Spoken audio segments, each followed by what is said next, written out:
The grand ballroom of an exclusive New York City private club was filled with the hum of conversation, the clinking of fine crystal, and the quiet yet palpable tension that often accompanied high-profile events.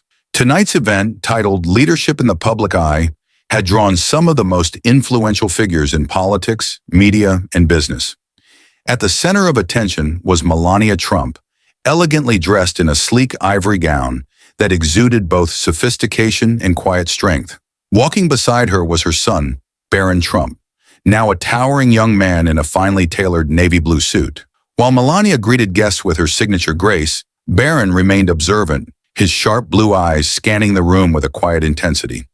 This wasn't just another social gathering, it was a stage set for something bigger.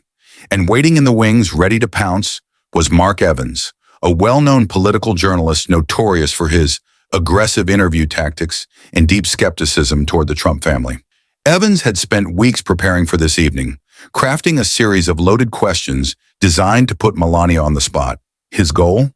To trap her in a moment of vulnerability, create a headline, and dominate the news cycle.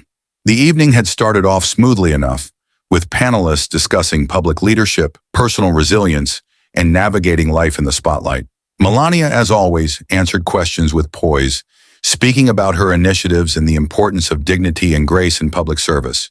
But as the conversation progressed, the mood shifted. The moment Evans was handed the microphone, the air in the room became heavier.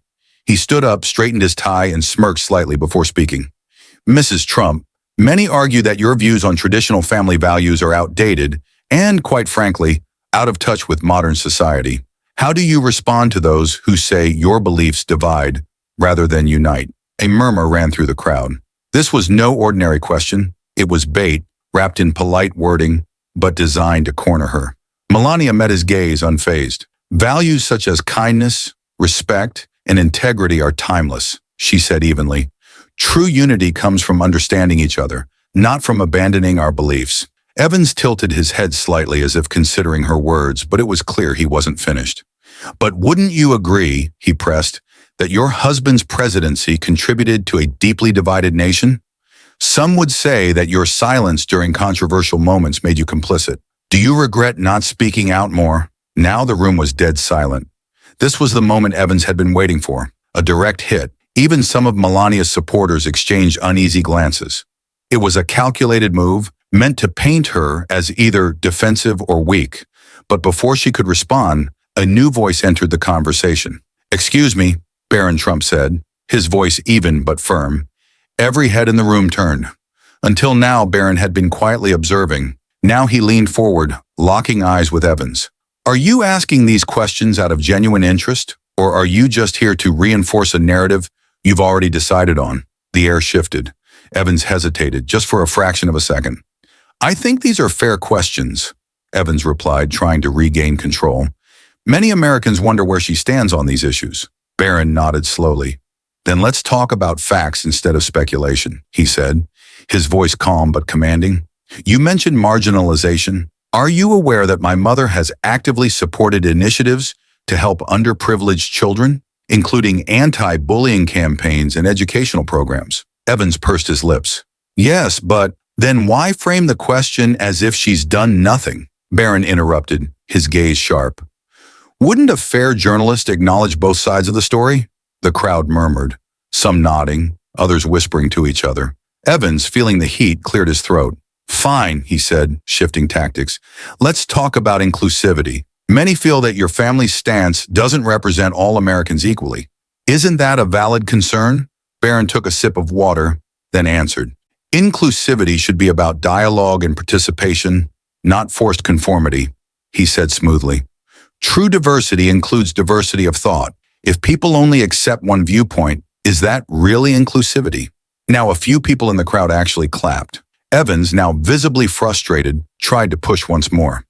"But don't you think that remaining silent on certain issues sends the wrong message?" Barron tilted his head slightly. "And don't you think focusing on action over words is more meaningful?"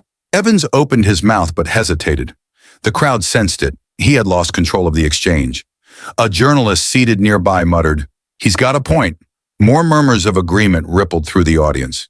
Evans, visibly uncomfortable, flipped through his notes, searching for a new angle. Finally, he leaned forward with one last attempt. Barron, leadership is about adapting. Shouldn't the values your family stands for evolve with modern society? Barron leaned back, folding his hands. Leadership isn't about following trends, Mr. Evans. It's about standing firm in principles while being open to progress. If you abandon your core beliefs every time society shifts, then were they really values to begin with? A ripple of agreement passed through the audience. Evans was visibly sweating under the bright lights. He knew he was losing. He cleared his throat. Well, I suppose there's always more than one side to a story. Barron nodded. Exactly. And real conversations happen when both sides are willing to listen, not just one. At that moment, the audience erupted into applause. Melania placed a gentle hand on Barron's shoulder. Thank you, Barron, she said, her eyes shining with pride. Sometimes the best response is to stay true to who you are. Evans, seeing no way out, forced a stiff smile and mumbled something about appreciating the discussion before quickly excusing himself. As he disappeared into the crowd, people approached Melania and Barron, offering words of admiration. That was incredible, one guest said. Your son has a sharp mind. Tiffany Trump, watching from the sidelines, smiled. You really turned that around, little brother. Barron simply shrugged. It's not about winning. It's about telling the truth. By the next morning, clips of the exchange had gone viral. Even networks that were typically critical of the Trumps had to admit. Barron had handled himself with remarkable poise. As they left the venue, Melania turned to her son. People will always have opinions, she said. Barron smiled. And the truth doesn't need to shout to be heard. The lesson was clear. When faced with bias and negativity, standing firm in truth and values speaks louder than any argument. What do you think? Did Barron handle this situation perfectly? Let us know in the comments below. Don't forget to like, share, subscribe, and support us for more inspiring stories. See you in the next video.